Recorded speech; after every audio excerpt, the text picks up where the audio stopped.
नमस्कार। आज आपण मानक पई मो नहीं आसी एक सुंदर वार्ताटे सुधीवृंद स्वाध्याय बा अध्ययन होची प्रत्येक मनुष्य जीवनर एक अविच्छेद्य अंग। पुस्तक पठन बा स्वाध्याय केवल जे ज्ञानर बुद्धि पे सहाय्य करे ताहा नुहे, यह शारीरिक और मानसिक क्लांति दूर करे, अशांत मन को शांत करे, अबाटे चली जाउथवा मनुष्य को सुबाट को आनी दिए। यही आपणकर स्वाध्याय यह मनुष्य को प्राज्ञ विज्ञ करिथाए। नियमित पढ़िबा द्वारा व्यक्ति तार जीवनर अनेक समस्यार समाधान कर पारिथाए। भल पुस्तकटीए भल बंधु हो पारे, ताहा पुणी निर्भरजोग बंधुटीए। जीवन में अनेक समस्या आसे, सबु समस्यार समाधान पुस्तक थाए। आपण यदि भागवत गीता कथा चिंता करेंगे, जीवनर जेते सब समस्या आसे सबु समस्यार समाधान भगवत गीतार अच्छी। तेणुक बाल गंगाधर तिलक अति सुंदर भाव में कही, आर्थिक अभाव थिले चिरा पोशाक पिंध, किंतु बही किणवा और पढ़ा छाड़ ना, किंतु समय बदली। आजिकल पुस्तक पढ़ा बा स्वाध्याय करने गोटे प्रकार गौण कार्य हो गला। एपरिक छात्र छात्री माने पढ़ापी आनंद प्रकाश करते ना बा इच्छा प्रकाश करते ना। जदि कहीं केवे कौन पद पदवी अलंकृत कर दियंती, से भावती आ बही पढ़ार कौन आवश्यक अच्छी। चाकरीटे पाईगला मन लोक मैंने भावते आ पढ़ार आवश्यकता ना, किंतु मन रखा उचित चाकरी केवल माने चाकरी पाइबा केवल पुस्तक पढ़ा उचित नुहे। स्वाध्याय केवल रोजगार गोटे पंथा नुहे, स्वाध्याय आत्मसंतोष दे थाए।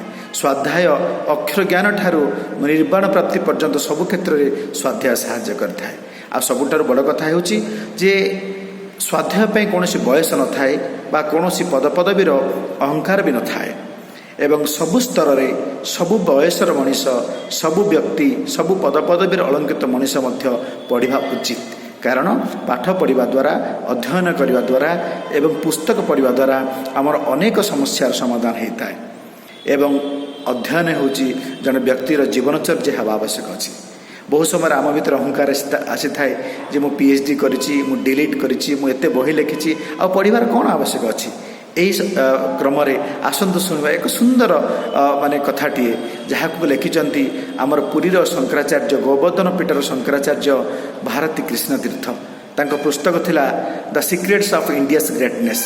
से पुस्तकर मुखबंधर से लिखिं। थरे तांको शिष्य तांको पचारे, गुरुजी आपने तो विभिन्न क्षेत्र में ज्ञानी अच्छंती, आपण ज्ञान विज्ञान दर्शन सबु क्षेत्र में पारंगम, तथापि प्रतिदिन आपण किछि समय पाठ पढ़ुचंती, घंटे 2 घंटा स्वाध्याय करचंती काहेकि? गुरुजी हसीदेले, पचारे अच्छा तुम मते कहलो तुम केबे सरस्वती माँ सरस्वती मूर्ति देखिछ?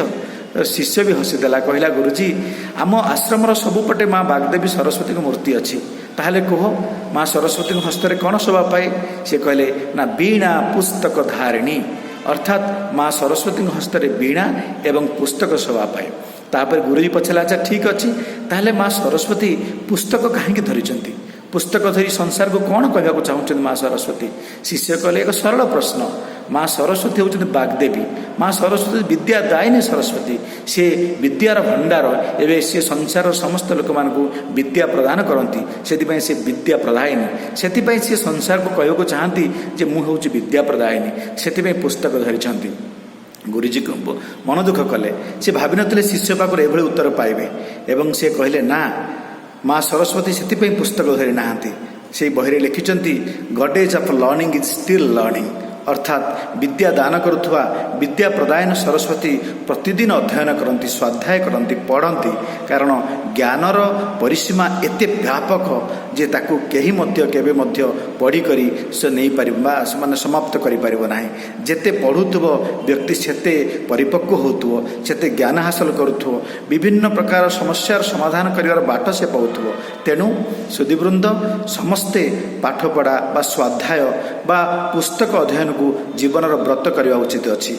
जितेबाला मनर विषाद आसे पुस्तक आम विषाद को दूर कर आम जितेबाला कौन समस्यार सम्मुखीन होती से समस्यार समाधान कर पुस्तक क्लांत मन को शांत करिवार सबुठारु मान निर्भरयोग्य बंधु होची पुस्तक। आसंतु पुस्तक पठन को आम जीवनचर्या भितर रखिबा एवं नियमित भल पुस्तक पढ़िबा।